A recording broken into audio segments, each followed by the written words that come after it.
Welcome to Spinning Back Clique, where each week here at MMA Junkie, we take a spin through the biggest stories in MMA. And on today's episode, Manel Kape tosses his name into the Alexandre Pantoja sweepstakes. Justin Gaethje has a new opponent for this weekend. We'll tell you who. And Alex Pereira has a chance to cement himself as the second greatest light heavyweight ever. Or does he? All right, we'll find out. Hello, everyone. Gorgeous George here on the con, and look at the distinguished panel we have for you today. Look at goes coming to you from here in Las Vegas. He's from the MMA Junkie radio show. Dan Toms, our fight analyst, was also on a run with us at MMA Junkie Radio. Now he's breaking down the fights, also in Sin City. Checking in from the Northeast, it's the Boston shot caller, Nolan King. Cold coffee will be on the ones and twos. Guys, let's get started. Oh, before we get started, one of the topics at the end, one of the segments is going to be a Q&A. So any of the fabulous questions that come in, a good comment that adds to the show, the better ones obviously will be used towards the end, and I'll throw you guys some reminders. Unless it's a super chat, if we get one of those, obviously I'll break in the action and address those. All right, so Saturday afternoon here in Las Vegas, we actually had a fun card at the Apex.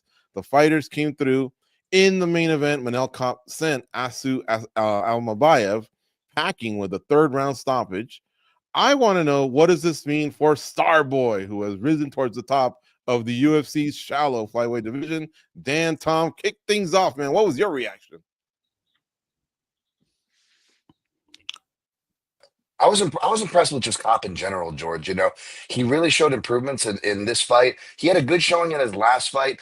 I'm sure we'll talk about the elephant in the room, about the caveats of the last two stoppages, which are unfortunate, but they were two stoppages. And you said his name, Starboy. I think he does bring that kind of, attention that's much needed to this division. Let's face it, we might be talking about another rematch here, but he is really getting, at least hardcore fans excited. I don't know how well that translates to the casuals, considering the UFC, since the Demetrius Johnson age, are still continuing to set up their flyweight division to fail by anchoring them to, let's be honest, crap cards. But I like what I see from Kape. Nice. All right, Nolan King, how about you, man? Did you like what Starboy did?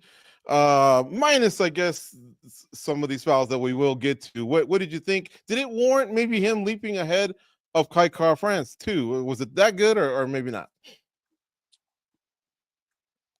You're on mute, Nolan. This is just a trend today, huh? We're firing on all cylinders, but I think I don't know if we'll leapfrog Kai France, because we don't really know like how set that fight is, right? Is it something that's already determined behind the scenes? Is it already penciled in? Is everybody looking to is the plan for Newark or Las Vegas or whatever else is coming up? So I think it really comes down to that. But if you threw that out the window and if there was nothing planned, I think you could make the argument for Kape to be the next guy, right? He's a fresh face. He's somebody that could promote fights. He's exciting for the most part, outside of the Makayev fight. So I think it was a big win. It was good for his stakes. I don't know. I think timing really in 2025 is everything about who can go, right? The UFC has a certain schedule. They have a quota they need to keep up with title fights on pay-per-views. So it really comes down to whether or not, kind of what's going on with this flyweight fight, right? There were some reports that it was going to take place potentially on that Miami card, and obviously that's not happening. So who knows what's going on? Is there an issue with Pantoja? Is there an issue with France? We don't know. So I think it's really just going to come down to who is available when the UFC needs that fight. All right, I'm just kidding. No, you bring up a good point. They brought Pantoja on after the fight, and he talked with Kape. A lot of respect. Neither guy really went the route of trash talk, but Pantoja was even saying he wanted to fight on 314, like Nolan noted. So it sounds like maybe more of the hesitation comes either from the Kai France side, or the UFC just wants him somewhere else. Which, think about it, he ain't going to go on 315 because you're not going to have 3 title fights. So they're probably already looking at either 316, or I guess the next one after that would be International Fight Week. So now Kape could possibly at least make himself available if you thought it was enough of a performance. Did you think so, Goes? You know what? So when I break down that fight, what I saw was a little bit different than what I had anticipated. I thought with everything that was on the line, you might get a Manel Kape that's going to come forward and just be an absolute buzzsaw, right? But he didn't do that. However, I think he still accomplished what he wanted to do, because we came out there and what we did get was speed, precision, good fight IQ. I thought he impressed us a different way, and I was super, super happy with that fight and that performance. And you got to imagine, right? Like, they haven't booked Kai Kara France, and there's got to be a reason for that. And the reason, I think, was pretty obvious. Let's see what Manel Kape does.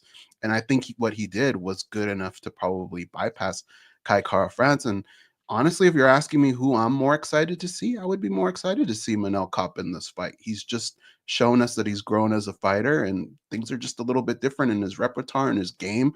He's got a good attitude. He's fun. He can sell himself. I'm sure we'll get to the fouls. That was a little different and unfortunate, but the fight itself was a great performance. Yeah, I mean, he shut down Almabayev pretty much from like the 30-second mark on. I think we all kind of knew who was going to win this fight. But yeah, there was a few other things that we can jump on in here. So yeah, folks, there is nothing for Pantoja as of right now. He sounds like he's healthy and ready to go. He really wants to fight at 314 because he lives in South Florida. So he wants to fight and just go home. He's a homeboy, sleep in my own bed, but it looks like that's not going to happen. Dan, you wanted to weigh in again? Just an important thing here. I really hope Kape does get some traction, because maybe it'll encourage Ghost to bring back some of the old school MMA Junkie soundboards, and we can get some Schwarzenegger in here going, "I'm a Kape, you idiots." Because I don't know about you guys, but when I have to remember a pronunciation of Manel Kape's name, I think of that kindergarten cop line that probably just aged me to our audience. They filmed that in Yeah. our hometown, by the way. What, Mean Streets of Santa Ana? Yeah, the first scene, you know, when they're Oh. in the mall, that was the Main Place Mall in Santa Ana. Oh, wow, Dominic. Yeah, that was the 90s hair, the 90s villain with the tied back hair. I missed that. Yeah. All right, guys. So let's get to it, because the chat room's already been weighing in there with their eye poke jokes and stuff like that. And so there was a couple. There were more the raking the eyes variety versus inserting the digits into the eye socket variety. But still, I mean, hey, don't we always say when you get hit in the nuts, sometimes the grazers are the worst? So yeah, you can get sliced by a nail, by the lining of the glove. You see some of those behind Gozes. They're on the fingers, on the side of the gloves. Some gloves are made better, and the UFC is no longer using the gloves that were going to kind of prevent it and bend your fingers. They went back to, we want KOs. No, I'm just kidding. There was a story about the KOs were down, so people joke about that. But yeah, this one was more the grazing variety. And let me say something I said on yesterday's MMA Junkie Radio. Don't watch the fight again, right? But don't get so caught up in slow motion. Slow motion makes it look a lot more egregious than it really is. And you also got to judge the referee on his activity or lack of activity based on the speed. Remember, you applaud the flyweights. They're fast. They're lightning. You can't even see their strikes. Well, think about what Beltran's going through, because he's got two of them to worry about, and plus the surrounding octagon. But you know, feel free to go at him if you thought he missed the beat here. Nolan, what did you think about these ice scrapes or rakes and them not getting admonished like I think a lot of people were hoping? They did review one by Jason Herzog, who was the official outside. He said it wasn't a rake. The commentator said, "No, it looks like a rake to me." What did you think about all that? And then obviously it leading it did it lead to the fight ending in Kape's favor, or would it have not mattered? Yeah, it's unfortunate, really, more than anything, that the last 2 weeks that this has been kind of the takeaway from the main event, right, is talking about fouls and specifically eye pokes. I do hope, maybe, and this is me being naive, that sometimes I think things like this unfortunate situations need to happen in order for change to occur. So I do hope that, if nothing else, that this continues to spark a conversation that perhaps should have been had in advance, or should have been. Not that commissions don't sit around and talk about eye pokes, not that the UFC didn't try to implement new gloves, but just maybe about the officiating and how you deal with these certain things, right? To go to the replay.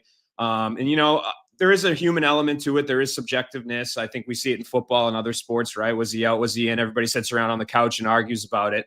So there's always going to be that element, but I definitely think making foul, we talked about it last week. I feel like this is deja vu. Having fouls, whether they're intentional or unintentional, that impact a fight, having there be penalties for that. So I would like to see it. It was unfortunate that, you know, Kape goes out there, he has a win, establishes himself as a contender, but it does, to a certain degree, have people questioning the whole thing that went down. So I hope, again, going forward, that there's more discussions about how to handle these situations, that referees are more willing to implement the penalties, especially when they're impactful like that.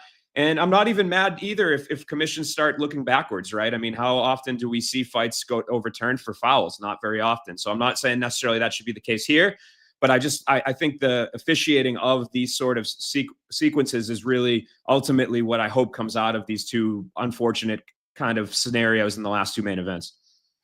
Dan, I don't want to act like I caught this. I want to give credit to John McCarthy. I listened to his podcast because obviously he weighs in on these types of incidents. But what he was saying was in the first one, for example, when he kind of called his own timeout and then Beltran came to him, Beltran got the word from Jason Herzog, which is what I alluded to earlier. He was told it wasn't an eye poke. You think this maybe hurt him the second time when he kind of started to call his own timeout?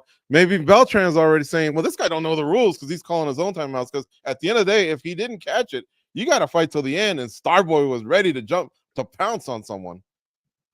Yeah, that's great that you point that out, George. That's something we constantly see with refs, even the best of refs. And we often see this during questionable calls, right? Whether it's like a Herb Dean late stoppage. I remember there's a few of those where you go back and you watch, and the fighter was actually challenging Herb. You know, that CB Dalloway, not Mirzakhanov, but you know, that Russian guy. That was a terrible one, right? Back in like 2018. If you look at that fight, he was actually challenging the refs. There's some of the refs that don't like folks, is that when you challenge their authority, even though they don't like to use their authority as the sole arbiter to take points and level the playing field, which is their job, they don't like that authority being challenged, folks. And even though Cejudo, like the last week, was kind of playing the game polite, you know, perhaps maybe veteran-like, some people were explaining, it still was a challenge of authority, right? Even to a good ref like Jason Herzog. And to give Jason Herzog and Mike Beltran, who was, you know, reffing the fight, by the way, scariest Spanish speaker ever, Mike Beltran. I like when he gets angry, he just goes, quiet there. You know, you're like, oh, man.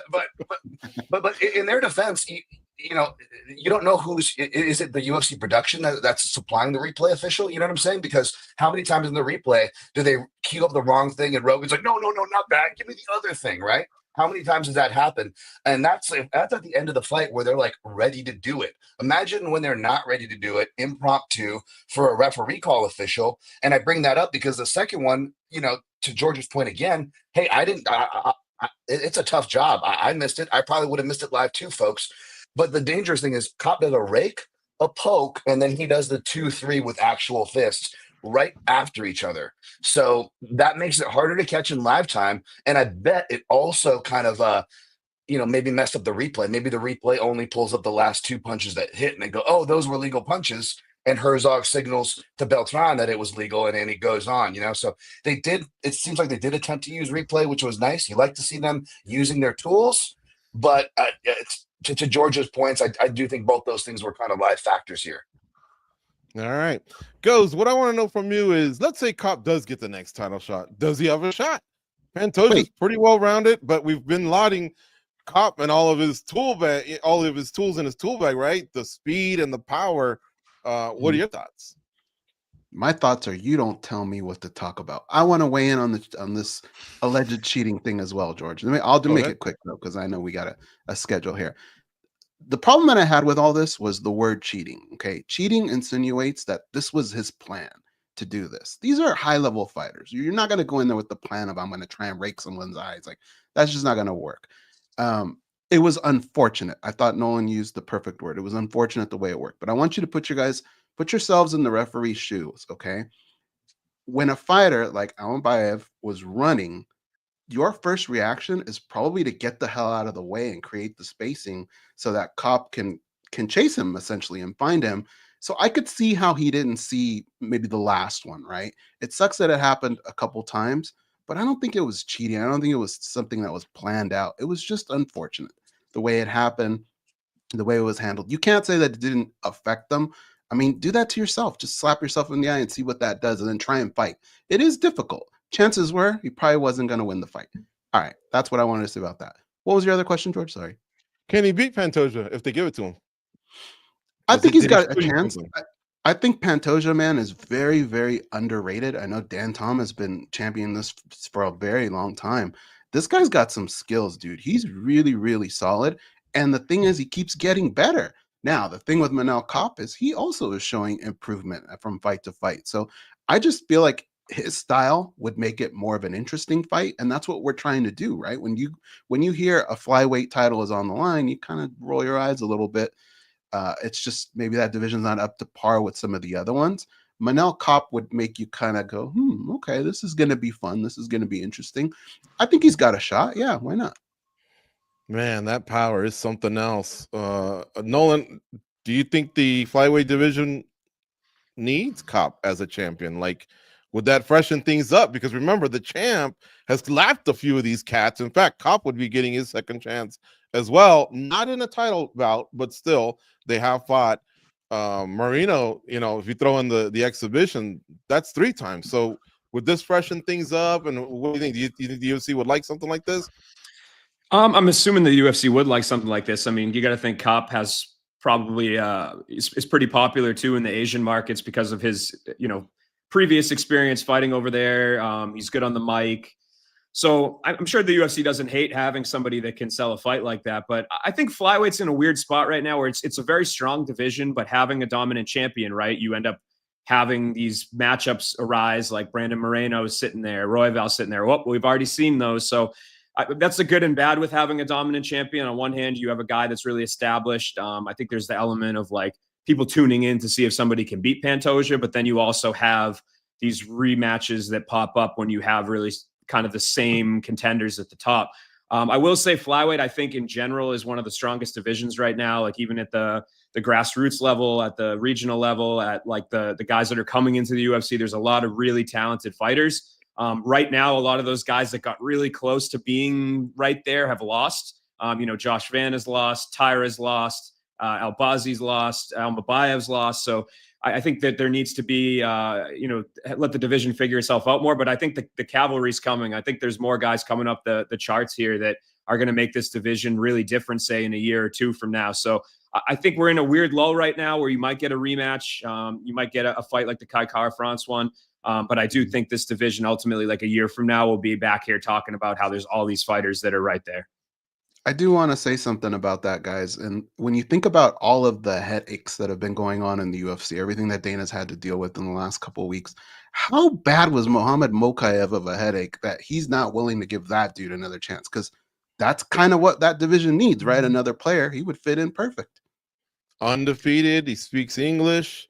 I didn't find him to be that boring. I thought he might have had a dud or 2 out of his last 5 fights, but who doesn't? Like nowadays, isn't that why people say Bilal Muhammad had the long road to the title, or even the Machine, Dvalishvili, same thing. They didn't like his style. It wasn't the flashy, let's just throw hands until someone falls. But Mokaev must have just been some sort of a pain in the butt, maybe, to deal with, because undefeated, shallow division. Come on, man. I thought we just get over these things. Yeah, remember, guys, it's freedom of speech, not freedom of style. That's what the fighting championships is about. Yeah. Right?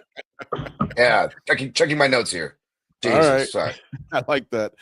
Guys, look, this card had a lot of highlights. I was the captain of the ship of people crapping on this card. Another one at the Apex, not deep. I don't even know if I'm going to tune in, but I'm glad I was there. And starting with the first fight, maybe not the second, but then after that, even some of the decisions were barn burners. I loved it, but I want to know, what was another highlight from Nolan King? I was really impressed with Sam Patterson. I think he's really turned a corner. For somebody that followed the regional scene on his come up, he looked like he was going to be the next big thing. He was fighting in Brave, which I think is maybe a step up, obviously, from like an LFA. There's some really tough fighters over there. So he was wrecking house over there, came through Contender, looked great, and then got stretchered essentially in his debut. So you wondered, hey, sometimes you see guys, they look great and they get in the UFC and it just doesn't happen. So Sam Patterson's made sure that that's not his story. He's gone out there since that knockout loss, which was absolutely brutal, by the way. Goes out there, wins 3 fights in a row in the first round. I think he's back on the same trajectory that he was on prior to that knockout loss. And I'm excited to see where he goes. He's lengthy. He's somebody that has a lot of power. He's got submission skills. So I think he's somebody that definitely deserves a step up in competition for his next fight. Give him somebody maybe that's more on the veteran side, somebody in the middle of the division, and see how he does, because he's really had 3 really impressive performances and finishes back to back to back. And what a chin, because Barlow can crack. And he took those and then came back and put it on Barlow, giving him his first L. I was bummed out. We had talked to Barlow a few weeks ago, so I was pumped for him because he wanted to bring some swag back to his division, to the sport, you know, someone from the streets. But Sam Patterson, man, he rose to the occasion. I got to give him a fist bump. How about you, Dan? What's another highlight from you? A great shot by Sam Patterson, by the way. I'm hoping it encourages like all the size bullies that are 6'3" at lightweight somehow to move up. I mean, look at that Yoel Alvarez guy. He's like a Sam Patterson. That guy's a middleweight, okay? He's fighting down at lightweight. That durability that Nolan talked about probably helped. Didn't hurt him going up to 170, clearly. But I want to talk about one of the most fraudulent winning UFC winning streaks coming to an end. Ladies and gentlemen, we got him. Gomes got this weekend. Sorry, by Hyder Emil, who looks like the Chad Don Cruz, the super Filipino there out of the scrap pack. I love it, man. In my opinion, I don't think it won. It was fight of the night. It was a great stylistic matchup. Gomes, for as you know, well, you want to think about Manel Kape. Gomes walked so Kape could run. If you want to talk about hitting people with an injury and getting a TKO, that's the one stoppage record. The rest were all split decisions, including this one, but it really was a great fight. It was a good showing for both guys. And Hyder Emil's got that dog in him, man. Came out with the knee sleeves, wasn't feeling good. And just a pressure fighter, man. I love it. He's just like an old school, like, give me more Hyder Emil, except in an audience and not in the Apex, please. Yeah, Goes was reminding us that Nolan caught up with him. If you want to know about that backstory with his family, very, very interesting. But that seems like it definitely motivated him in life and in this sport. Goes, how about you? Your other highlight? Yeah, these guys picked 2 really good ones. I thought Cody Brundage and Julian Marquez, holy crap, man, that was rock'em sock'em robots. And Cody Brundage, actually both guys, man, just showed so much heart, and they both had hurt each other multiple times. It just shows how brutal the sport can be. Like, I mean, both guys put it all out there. Julian Marquez probably fought the way that the UFC wants you to fight, the way Dana White wants you to fight. And in the end, I hope he sticks around, but that fight was just absolute carnage. I was all about it. I want to give a shout out to Nasrat and Haqparast and Esteban Ribovics. Great fight, great hands. Both of them got it. I thought Ribovics got him at the end. If he had another 5-10 seconds, it looked like Nasrat was on wobbly legs. But they put it out there. And also Chepe Mariscal, he reminds me kind of a Diego Sanchez from the other day, from years I love past. Chepe. Yeah, me too, man. I just think he needs to be on pay-per-views. He's earned his spot. UFC, do something with this guy, man. He puts the judo, he makes the judo fun, and then those blitzes at the end of the round where he's talking shit. I love it. So George, shout out to those guys. Yep. Go ahead, George, man. you guys did a great interview with Chepe. I watched it as part of my tape study there, and you compared him to Carl Parisian, which I thought was great because, like you mentioned, Diego Sanchez, Nick Diaz, that trio of like amazing fun fights between the three. He's like that second coming of Carl. I really think he nailed it with that comparison. To your point there. Yeah, for sure. With Carl, he actually put, he sends people for rides multiple times. You can always count on that. And Carl made that part exciting. I guess that was aligning the fact that he's Hispanic, and he's from Colorado, Diego from New Mexico. But yeah, he just kind of gives me those types of vibes. I think he can go far, but they got to put him on some big cards going forward now. I'd like to see the same with Sam Patterson and a few of the others. Let's get out of that damn Apex.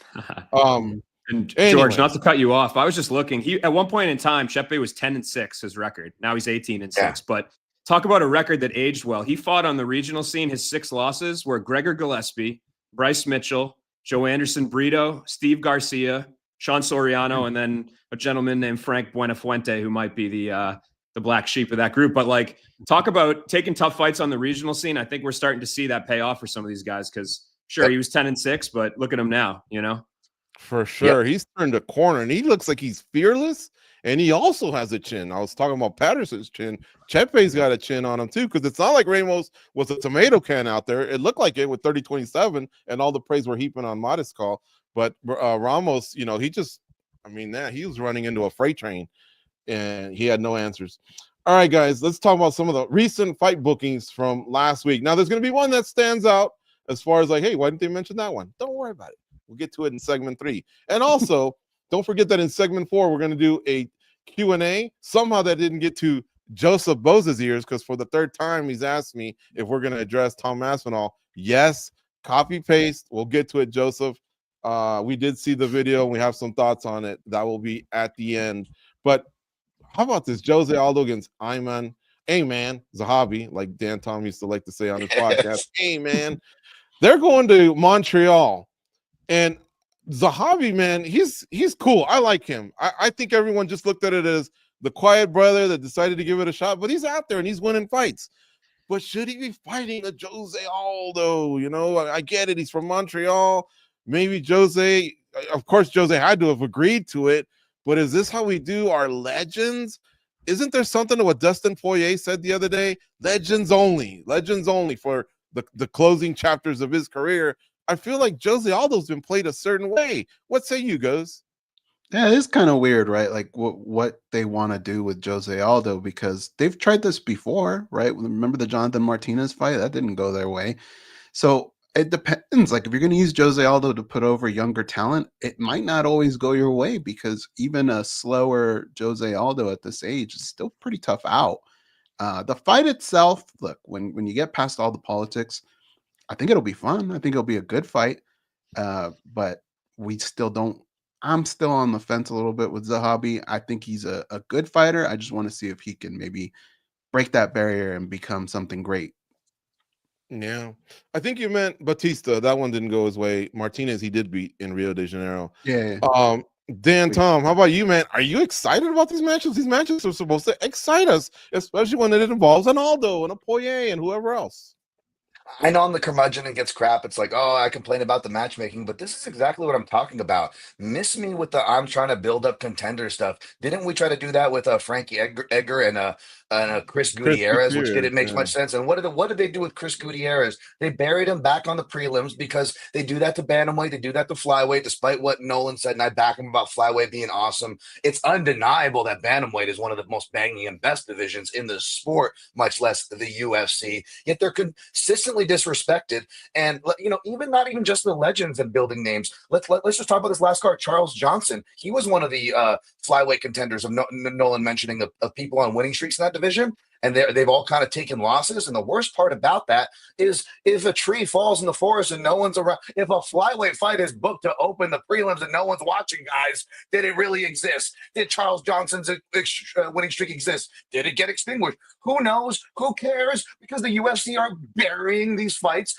on crap cards, and even when they're on good cards or pay-per-views, they're throwing them down on the prelims. So miss me with all that, but I am happy for Ayman Zahabi, because even though my MMA junkie under the radar fighter Steve Garcia there dropped out of his fight for Barbosa, which could have kind of put a stamp on that, my honorable mentions have been doing well, from Jazz Davicius to Ayman Zahabi was also on that honorable mentions. A real nice guy. Met him doing some media stuff for TSN. He does that when he's not fighting.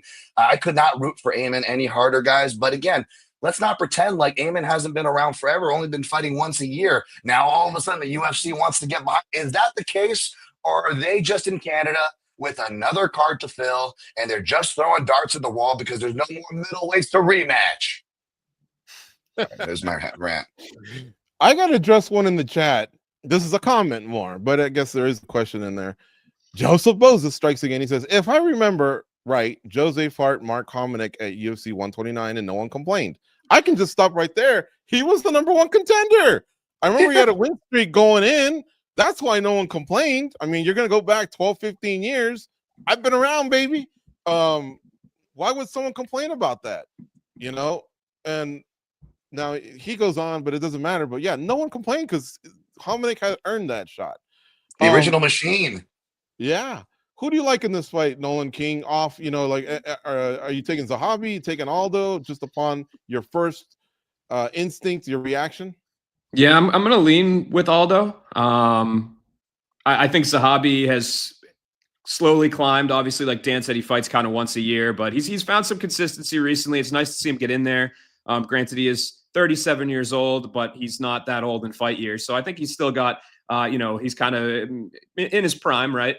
But I think Aldo stylistically is still still should beat him. I think now the blueprint is there, right, of how these guys are going to try to beat Aldo, unfortunately, which is what we saw Merab do and what we saw Batista do. Make it ugly, get booed. If it gets you the win and an extra check, who really cares, right? So I don't know if Zahabi will implement that game plan. He doesn't necessarily, I'd have to go back. I'm sure Dan maybe could speak to it more about his past fights, but I don't think that jumps out as me as something that I think he could really excel at. But who knows? I mean, maybe he'll for us and them we'll work on something there. But I am going to lean with Jose Aldo. I think the King of Rio will send them home unhappy in Montreal. Which, as a Bruins fan, you really hate to see those fans leave the Bell Center with frowns on their face. But yeah. All right. Oh, let's talk about another fight booking. Bryce Mitchell and John Silva is on, folks. John Silva just won, for crying out loud, but he wanted to shut Bryce Mitchell up. He doesn't like what Bryce Mitchell's been saying, so Bryce Mitchell picks up the phone and texts Dana White and says, I want this. That's why it's a quick turnaround. April 12th in Miami at UFC 314. I'll stay with Nolan King on this. You excited about this one? Yeah, I mean, it's the biggest fight the UFC could put on right at this point with these two. I think when there's a call out and there's, the stuff that's going on with Bryce, I think there's a big wave of people that are behind John that want to see Bryce get knocked out. And now here he is fighting somebody that has the ability to certainly do that. So taking all that away, I do think it's a very interesting matchup. Like if we go back and I think a lot of people think John's just going to go in there and smoke him, and he very much could. I think John Silva's looked really, really good. He's on fire right now. He's got a lot of momentum. But, if you look at one of the fights that when somebody had success against him in the UFC was Charles Jourdain, was able to take him down, hold him, control him a bit. So Bryce obviously excels in that category. I think UFC 314 is just absolutely stacked at this point from top to bottom. I mean, there's going to be a lot to unpack on spinning back click, both going into this card and coming out of it as well. Just a lot of moving parts, a lot of excitement, and kind of I wouldn't say necessarily an A+ tier pay-per-view, but it's certainly an A tier pay-per-view, just with how much we're getting on, how much juice we're getting out of the squeeze. So I was surprised to see it added to this card, added so quickly, and the UFC essentially listened to somebody's call out and go, yep, that's the one we're going to do. So good addition to Miami. We'll see what happens. I do lean with John Silva, but I think it's maybe more of there's some stylistic problems that he could face as well. Is this too soon to make that fight after the controversy, which, kind of went beyond MMA and even the free speech that's allowed here? This thing kind of hit mainstream. What are your thoughts? Look, once they made the decision that he's going to fight, whether he fights today or tomorrow or a year from now, I don't think it matters. They're just going to get him out there. And now, the fans that didn't agree with Bryce Mitchell and the things he said, well, now you have something to root for, right? Because John Silva is no scrub. That's going to be a tough fight. And, Bryce Mitchell's bitten a lot off. Like, he's got a lot of things going on. And I know as a mixed martial artist, if your focus is not 100% on the fight, it's a dangerous thing to walk into that cage. Dan, you think this is a punishment matchup for Bryce Mitchell, or do you think the UFC is just capitalizing on friction? Promoting a fighter and actually putting more effort into making this matchup than you make all your other matchups, the point I just made in my previous rant, doesn't feel like a punishment. But again, folks, say what you will, you don't got to agree with me. Maybe I don't pick the fights right or this or that, but man, from calling these middleweight rematches, who could have seen this coming? Calling the bad matchmaking, calling Matic Mark Smith doing and we saw another example of Matic Mark Smith, this weekend. Allow me to take another lap here. I said when this happened, I was on the spinning back click after it happened. I said, don't be surprised for either a Bryce Mitchell. Not only will he fight again and not get punished, but he will get either a main event or a major push. And it was the latter. He's getting a major push. And even though the match actually makes sense, even without, the racism and anti-Semitism, it just feels, and I don't want to be freaking clutching my pearls over here. I'm going to watch the fight. It's my job or whatever. But I'll be honest, guys, I feel weird about getting excited as the rest of the community for this one, because principally, again, what it stands for. It's how far does this line go? Again, not only is it inconsistent, but it's so when this guy gets knocked out, does that mean it was because he was a domestic abuser at one point, or is it because it's the fight game and they get matched up and this is how these people make their money? So again, What punishment, I ask you? And also, even Bryce Mitchell without like the racism and anti-Semitism, he's still like a stain on our sport. One of my favorite John Gooden lines, I believe this was an Alex White fight, where John Gooden's commentating and he's going, he once drunk a quart of gasoline, suffered severe brain damage as a 4-year-old, but now he's here in the octagon living his dream. And obviously, it's not meant to be comical. I'm not trying to make fun of the fighter, but it's just like, what are they? Are they just putting, if you're a casual, you're like, are they just putting anybody in here? It was like back in the day when they had Matt Hamill, but they would keep the sign language translator to the side. I'm like, dude, half these people don't even know this guy concussed in there. It just gives our sport a bad name having the nut drill guy in there in general. That's just my thoughts. Forgot about that, man. Yeah, and Dana White was clear to say Bryce texted me and said he wanted it. So he's like, hey, ain't no punishment going on here. He wanted to kind of clear his name of that. One Tab Adam in the chat says the redemption of Bryce is coming, but Quay Stefan feels differently. He doesn't want to go fishing with Bryce Mitchell anytime soon. He says, I hope he cripples Mitchell. I don't ever want to hear or see him again. Oatmeal26 in the chat says, I think Mitchell wins this fight. And Bout Better says, punish him, but I don't know who he's talking about. Anyhow, yeah, this fight, it came across quick, and I can't wait to get to it. I think, putting everything else aside, it's an interesting matchup. But back to what you said, though, what did Almabayev do, right? What did this guy do? Like, jeez. What did Ngannou do that was made him such a bad person? Sorry, I had to throw that out there.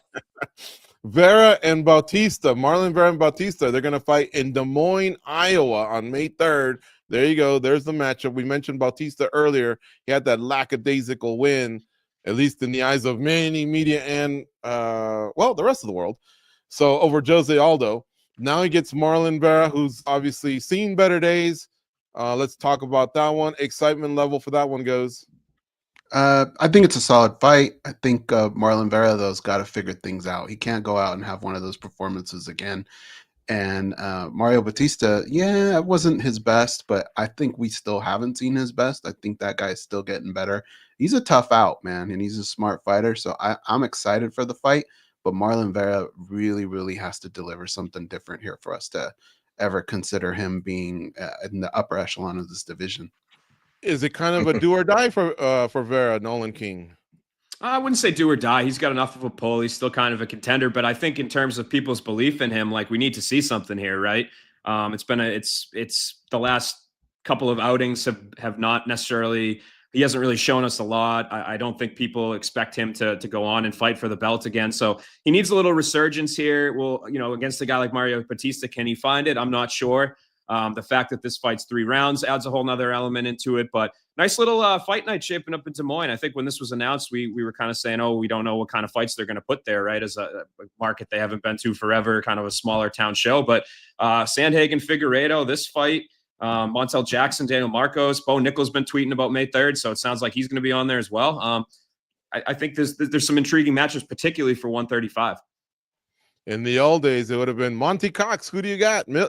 Militant Fighting Systems, bring in the young guys. We're filling up the prelims. But you got Josh Neer and Jeremy Stevens, Des Moines, Iowa boys. If they're out of jail. If they're not in jail, they're fighting, baby.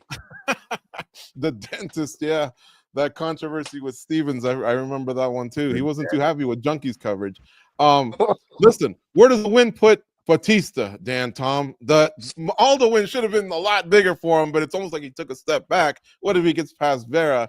Now add that to the streak. Again, I'm really not trying to be like the curmudgeon-y guy here. And like, is Dan Tom really going to complain about a bantamweight matchup now too? After just like singing bantamweight's praises? Yes, because anytime Dana White does the I got matchups for you, it's like what rematch in middle? Which is funny. Last week he's like, why would we have a rematch? When he was giving the reporter crap for asking if there would be a rematch when that's all the UFC does is book rematches. And Dana was like, why would we book a rematch? But like, yeah, anytime he does that, it's going to be bad. And this one sucks because, Bautista, who I've been a defender of, has been fighting more of a style like that Jose Aldo fight, not as fan-friendly. And how are we rewarding him and rewarding the fans? By giving a guy who fights even less action-wise, which is Chito Vera. Now, Marlon Chito Vera has always had that kind of low-output style. The difference is he got skilled enough with his counters and front chokes, went on that little run. He was able to bail himself out. But if you look at it, you look at the strike stats, right? This is why stats are bullshit. Um, Pardon my French. All the fraudsters out there and stats bros and shambles. But you look at Font and Cheeto Vera, and you'll see Font lighting them up on the strike stats, right? But if you watch the fight, you look at the faces and you look at the round scores, Cheeto Vera clearly won that. But if those opportunities don't come, he leaves himself down in the hole, which is a dangerous part of Cheeto's style. Now that he's older, he's not throwing as much. Now you're going to put these two guys together. Like, again, this is why I'm complaining with the matchmaking, is because they're fucking up the good divisions even. They can't even get those right. Sorry. All right. Goes, what's another fight booking from this past week that you enjoyed that I didn't highlight? Like Dan Tom, man, I've been really high on Jasmine Jasdavicius. I think she's a great fighter. I think she's improving a lot. Jessica Andrade, I think that's a good test for her. I think it's going to be a really, really fun fight, and we're going to see where kind of both of them are at. Yeah, she really wanted to shine in her home country. From Toronto to Montreal is not far, so I'm sure there'll be a lot of JJ fans out there. How about you, Nolan King? I like the Kansas City main event, man. It's kind of unusual or rare, I should say, to get really solid, meaningful light heavyweight fights that I think you really circle on your upcoming schedule, right? But Jamal Hill versus Khalil Roundtree is great. Both guys really need a win. I don't expect this one to go very long, and in a city like Kansas City, which I was at the last UFC fight there, some of the best food I've had. So good for them to get another card, and I think it's a meaningful one at 205. All right, Dan, we might have taken them all. You got one for us, or should I just skip on to the next one? Because I think we've covered most of these fight bookings, right? Or is there one to sneak in there? Nah, you guys pretty much covered it. I think so. All right, cool. We're gonna move on here then. But yeah, look, it's all on MMA Junkie. If you want to know where they're headed, what the stakes are, the guys do a great job once the fight announcement's made. MMA Junkie's the spot to be. You just got to hit that refresh every 30 minutes because there's always fresh content going on. And obviously, you follow us on social media. Those will link back that way too, so you can get it fresh when all this is going down. Usually Tuesdays and Wednesdays are the big nights as of late for fight booking, especially when they come from the MMA leader, the UFC. Don't forget that in segment 4, we are going to get to some of your questions. I'm piling them up. So if you got questions or comments regarding anything we've talked about so far, or maybe something we haven't touched, start getting it now. Guys, this weekend's UFC 313, and Goz and I will be hosting a watch along here on MMA Junkie. We're going to do 9 fights starting at 8 p.m. Eastern, 5 p.m. Pacific, and then the main card, of course, is the pay-per-view, 10 p.m. Eastern, 7 p.m. Pacific. If you decide not to get it, because I realize it's not the deepest one ever, right? It's top-heavy, but it's not the deepest one ever. And if you have a budget, we get it. Let us be your eyes and ears, and we'll tell you what's happening in real time. Poatan's back, guys. We got ourselves a pay-per-view. Like I said, some of their biggest stars are at the top. Poatan, Magomed Ankalaev is his opponent, so a clear number 1 against the champ. And then, of course, Justin Gaethje, who said about 10 fights ago, I only got 5 left. But no, he still has 1 more left, apparently, and he takes on Rafael Fiziev. That's who won the Justin Gaethje sweepstakes last week. So let's get to some of these, starting off with Pereira versus Ankalaev. What's your excitement level, Dan, Tom? Are you excited to dig in and break this one down? Yeah, I'm very excited for it. Ankalaev, the southpaws get more rare the higher you go in weight class. And this guy is a guy who many, including myself, were really initially high on. However, he's had some weird fights in there. So he's going to still get his chance finally. And I don't think anybody can disagree with that. And who doesn't love Poatan, man? He's definitely been one of my favorites. Obviously we tread that line carefully, but he's one of those few to even get my jaded curmudgeon-y butt to get excited. So yeah, let's go. Dan, I know one question that'll come up throughout the week, and I encourage you all to check out Dan's work at the end of the week is when he turns everything in, his breakdowns, written, everything. But one thing that will come up is if Magomed Ankalaev decides to just strike like he did in his last fight, kudos to him. But if he just does that with a world champ, a champ in the kickboxing world, and one who's laid out many fools in MMA, is that the biggest mistake, and can he win? I think it's a big mistake. It's a fight, so of course he can win. But the way I like to frame it is, well, what if he does, right? Especially when you're trying to prognosticate the matchup and figure out what happens. Is it about if he wrestles or not, yes or no, which is a big question. It's a both big question on paper, as well as, like you said, George, when you go back and look at Ankalaev's fights, like, what are you doing, bro? You're waiting until you get both your legs kicked out until you start pressing your wrestling advantage against Boggle? Like, the thing is, I like to quote the great Bill Paxton from the one of the few good sequels, the Aliens film from 1986, to further age us out here, guys. But I always ask, is it game over, man? Game over, man. Is it that Damian Maya game over level ground game? And I don't think it is. So you can kind of tell where I'm leaning, but that's how I'm kind of framing this question: is it game over if he does get him to the ground? Is this the biggest test, Nolan King, for Alex Pereira? He's gone through them really, really quick, and some have been former champs, but this guy does have an overall package, especially when you throw in the wrestling. Yeah, I don't know if it's it's certainly a different test, right? I think stylistically, it's one that we've been hoping to see for a while.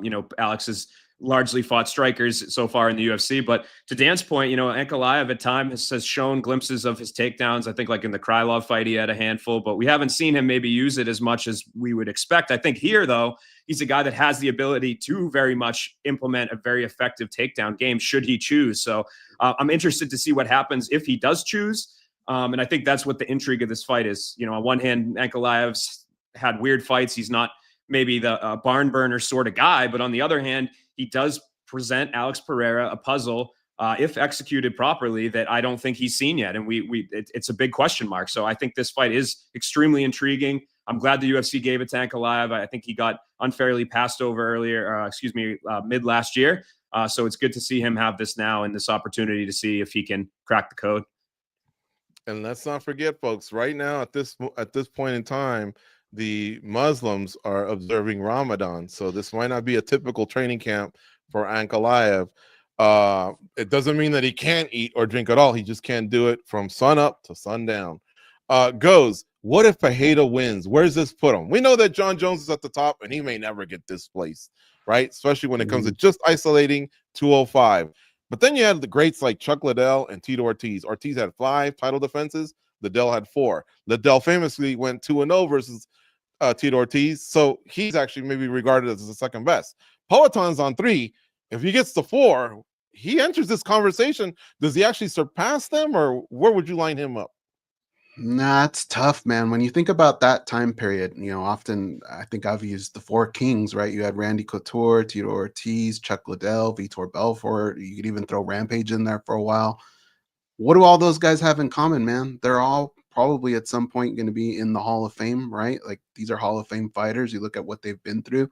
When you look at the guys that Pereira's fought, I don't know that we're really going to say much about all of those fighters, right? So I think he's got to do a little bit more. But he's on his way. I mean, look, we're talking about him right now because it almost doesn't matter who you match him up against. The excitement level to see this guy fight, it doesn't matter. Like, you just want to tune in.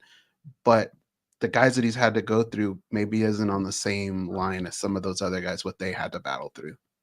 Scott Christian in the chat says, hey, what about Daniel Cormier? Correct. I think he had 2 title defenses, but he definitely had a great light heavyweight career as well. He should be mentioned. Different eras, it's hard to compare, but that's the one thing about Pereira, who was just a middleweight less than 2 years ago, has done so much at light heavyweight that we can even have this conversation. Justin Gaethje has an opponent.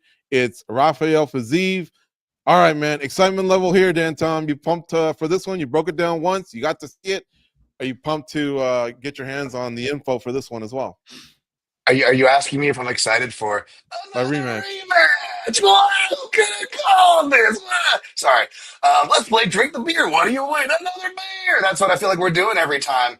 Again, Dana White, that's what I was biting my tongue at. Dana White laughing at, like, wait, we actually had a fight. And not that I want the rematch, by the way, but it's like, we actually have a fight that entered controversy. A reporter asking you about the rematch is an appropriate question, Dana. And he's like, why would I do a rematch? And then after he's been drowning us with rematches for literally 3 years, and then he hits us with another rematch. Like, I know I had 1 week off from surgery, guys, but for me, by my count, I've only counted 2 cards this year. We're in March. We're almost done with Q1, and there's only been 2 cards that have not have a rematch on it or booked for it. Who would you have put if not Fiziev? Because a lot of guys raised their hands. Who did you like as a possibility? I knew it wasn't going to happen, but I would have preferred Gamrot. I know maybe wouldn't make for as fun of a fight because that's more of a styles match. But I would have preferred that because you talk about people getting gypped. I think, Gamrot, might have the excited style. He might have had a fraudulent winning streak himself at a certain point. But wasn't he weighing in and volunteering for like backup fighters and stuff? I feel like he's been kind of done dirty as well. So could have been a shot Yeah. for him. All right. I kind of was championing Moicano a little because he stepped in late and then got served up by Makachev, but he did the UFC a favor. Probably got paid handsomely, but at the same time, do you want to do that twice in a row? Then you really lose a lot of your momentum. Maybe your best thing is to just heal up. Nolan King, how about you, man? Sorry. Go ahead. I was going to say they're also having a flat fizz even from Thailand, but again, nothing gets in the way with the UFC in a rematch, baby. Late notice. You like this one, Nolan? I think given the late notice circumstances, I'm okay with it. If it was announced right off the bat, I would be like, that's very kind of random, right? The things I don't like about it, and again, I don't know. There's people that say I think Gamrot seemed pretty legitimately like interested in that fight, right? Like he was campaigning for it. I think sometimes when you see fighters online say that they want it, then behind the scenes they want a catch weight or they want more money, whatever. So I don't know what kind of options the UFC had, right? It's not the worst thing when a fight falls apart. I think it had impossible shoes to fill in terms of the violence department. So it's difficult in that regard. And then the other thing that's kind of makes me a little uneasy too is like Fiziev hasn't fought forever. I know he's been training, but he's coming off a tough injury. He's coming off surgery. So very unideal scenario to be thrown in against Justin Gaethje on whatever, a week and a half's notice or 2 weeks notice. So, again, it's not Dan Hooker in terms of the interest level. But I think if the UFC is scrambling to find something at the last second, I very much think that this was, an appropriate replacement. Yeah, and for those that don't know, Armin Sarukian said he would have done it 160 according to Justin Gaethje, and apparently Poirier's name got floated around, but the UFC said, no, we got other plans for him. Rumors are the UFC is going to New Orleans this summer, so we'll see. But maybe it would have been nice to do the trilogy for those guys. Those guys are both G's for sure. I got a few other things that I got to get to, but we're running late on something I wanted to debut, which was the Q&A. So real quick, guys, 10 seconds. What's another highlight from UFC 313 that someone should keep an eye on? Nolan King, go fast, please. I like we're talking about flyweights, Race Tsuruwa versus Joshua Van. I think two guys that are rising up. Surprised they booked them against each other, kind of, but I guess we at least get a fun fight out of it. Mm-hmm. Goes, how about you? King Green and Mauricio Rufy, I think, is going to be like human chess. I think it's going to be really interesting the way they blend their styles together. It'll be a fun fight. All right, Dan Tom, who do you like? What bad matchmaking? Flyweights getting buried in the prelims. I want to highlight Carlos Leal because he should have won against Renat Fakhretdinov, who now has the most fraudulent winning streak in the UFC. All right, let's get to this Q&A here. Some questions that have come in. Have we heard anything about Pantoja and Kai Kara-France that was supposed to have happened at UFC 314? Pantoja, I'll answer this one because I said it before, so I'll just go with this one. Pantoja was on the post-fight show after Kape won. So when Kape was at the desk, they were talking. And then when they just isolated on Pantoja, he said he really wanted to fight at 314. So from him, he was ready to go. It's just that they don't want him on that card, the UFC. So I can't identify it's because Kai Kara-France wanted to, but they just wanted to use Pantoja somewhere else, or Kai Kara-France was unavailable, and that's why they couldn't do it up until when Manel Kape had just won, and we don't know the status of Manel Kape's health going in. It looks like he got out unscathed, but we just don't know if he'd want to take a fight on what's left now. 5 weeks before April 10th? It may just not make sense. So that's the best update we can give. Did Kape do enough to jump over him? Yeah, you can make that argument. See, Kai Kara-France is coming off a win, but prior to that, he had 2 losses. So he didn't have the biggest momentum coming in, and that's why I think Kape qualifies. All right, Joseph Boza says, has the panel seen the YouTube video that Tom Masvidal posted? It feels like Tom won't return unless it's for the real World Heavyweight Championship. How much longer does Dana let John play games? Did you see this one, Goes? He's on the train, and he did a nice 4K video addressing the situation. He wanted it to come straight from his mouth. What'd you get from it? I like when he does that, by the way. But listen, I've said from the beginning, the UFC just misplayed their hand. They spent way too much time trying to make Francis Ngannou look bad and make John Jones look like he's the better guy, that they gave John Jones too much power. And I think he knows that. He knows that this fight needs to happen now. And I think, he's probably been a little difficult behind the scenes to make it happen, and rightfully so. These fighters deserve to be paid. So it sucks, man. I'm feeling more and more like we aren't going to see this fight, but at the same time, I don't want to see Tom Aspinall just sit around and do nothing. Like, get this guy a fight, make something that makes sense. Like, I don't want to wait around for this anymore. Anyone else want to weigh in? This was a pretty big deal, you know, in the heavyweight world. And did you see it, Nolan? The video? What'd you think?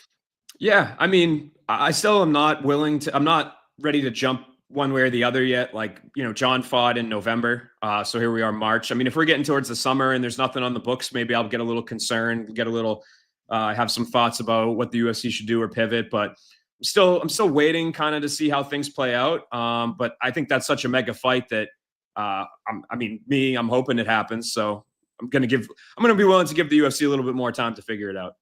Tom clarified that he's ready to go and it's on John's end. And I think by now we can all basically figure it out. John just wants to get paid. So if UFC's going to meet that number, sounds like the fight will be made. And we wanted it for the summer, but man, we already cleared the first 2 months of the year and they are already starting to book out after Montreal. So we're getting into June and late June, which is the International Fight Week. So it does sound like John Jones has probably got a big number out there, and the UFC hasn't wanted to meet it just yet. Dan, you had your hand up. Yeah, I just want to say that I won't add anything too much because, again, minus Dana White going, kid doesn't want to fight to John Jones. This is exactly what I called last year. This is the exact situation, and we're seeing that seat change. And I also have an answer for you, George, as for why Kape versus Pantoja didn't go on the card. Because, again, not only have I called this, but I called this at the top of the show. The UFC shoots its flyweight division in the foot by anchoring it to crap cards. In fact, every 100 UFCs, folks, this is proof. You guys can correct me if I'm wrong in the chat. Only one every 100 UFCs we get it.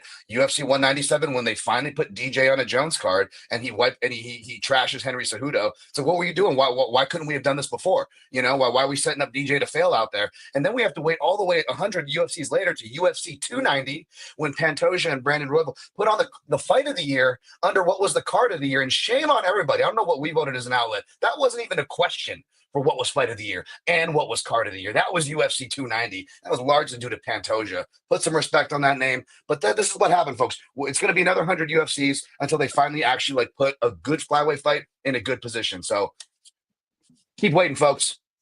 All right, Dan, let me stick with you. Bout Better wants to know, what about Bahamondes and Jalen Turner? You like that one? I like that fight a lot. It's getting two-way action on the line. Bahamondes definitely seems to be the favorite now, even though he opened as a dog. Although I'll get to more in my Southpaw report, but he's actually technically 0-1 against Southpaws. His lone loss does come to a Southpaw, so I'm going to dive into that to see where I end up on that fight. Goes, if Alex somehow survives on Saturday, does he face the winner of Blachowicz versus Alberg next? Or does Dana use him to make sure that John versus Tom doesn't happen? You know what, man? I'm so scared of that scenario. I really hope that doesn't happen. But, dude, it's tough, man. Like, I really want to see how this fight's going to play out. Look how long it took for Ankalaev to get this shot. What does that tell you? So whatever he does, I can't wait for Dan Tom's analysis on this. I hope he does wrestle, because he will never get a chance to get this fight again to possibly wrestle. This is it. You got to do it. I mean, man, look how long it took him to get this one. You really think they'd give him another one? So whatever he's going to do, he needs to do it now. I honestly think if Pereira wins this fight, I think he just sails off into the sunset and just keeps winning, man, unless you do something crazy. You want him to stay at 205? I'd like him to stay at 205. Me too. I think I want to see Alberg if Alberg beats Blachowicz. And I want to see him maybe clear Tito and Chuck and those guys. He'll never get to Jones. I mean, his age, and that's a lot of title offenses, although you never know what the pace he keeps up. But what I'd like to see him is just be available for if John does move, and Aspinall has already wiped out 5 of the top 10, then maybe create a super fight where those two can get paid, if John Jones leaves. But I'd like to see him stay at 205, and I like the Alberg matchup if he can get past Blachowicz. I don't hate Blachowicz matchups either. He's a guy that's aged pretty well considering. Anyway, all right, here's one last one here I think we have time for. The UFC Financials, TKO Holding Group, has their financials come out, predictions for being in the green or red? I know a little bit about this, Nolan, but I'll give you the chance to go first, but did you not see an article somewhere where I think they said 1.2 billion in revenue or something like that for it was something that they released? Did you hear anything like that? I think I saw John Nash tweet something about it. I have to go. Honestly, I'll have to go through and read it more before I give too much analysis. I know the holdings calls are calls that you can be on, that I've seen reports about. I've read some of them, but I just got to read up more to be more informed. Yeah, no, they definitely have been clearing $1 billion in revenue. They're doing well, and I know obviously this is a big year for them to negotiate that television contract, which I think is going to take them into another stratosphere. And it sounds like they're going to go like the route of the NFL, where for this type of card we're featured over here, for this type of card we're featured over there. The Netflix name keeps getting thrown around, and man, what a break we'd all catch if they went there, because I think most of us already have that. That definitely helped when I had to sit through Jake Paul and Mike Tyson, and I didn't really enjoy it. It was the fact that I didn't have to pay for it. So anyway, great stuff from everybody. Pro Fights Info says, shout out to the SVC crew. He hopes everyone has a great week. Shout out to you as well, and shout out to everyone that tuned in. Don't forget, Goz and I will be hosting a watch along on Saturday. It starts at 8 p.m. Eastern, 5 p.m. Pacific, and our colleague Farah Hanoun, she'll have her preview show at 5 p.m. Eastern, 2 p.m. Pacific. I'm sure one of the fellas from the staff will be joining her for that. We got it locked up all week with great coverage here at MMA Junkie, and we'll see you all next Monday. Go out and be a champion.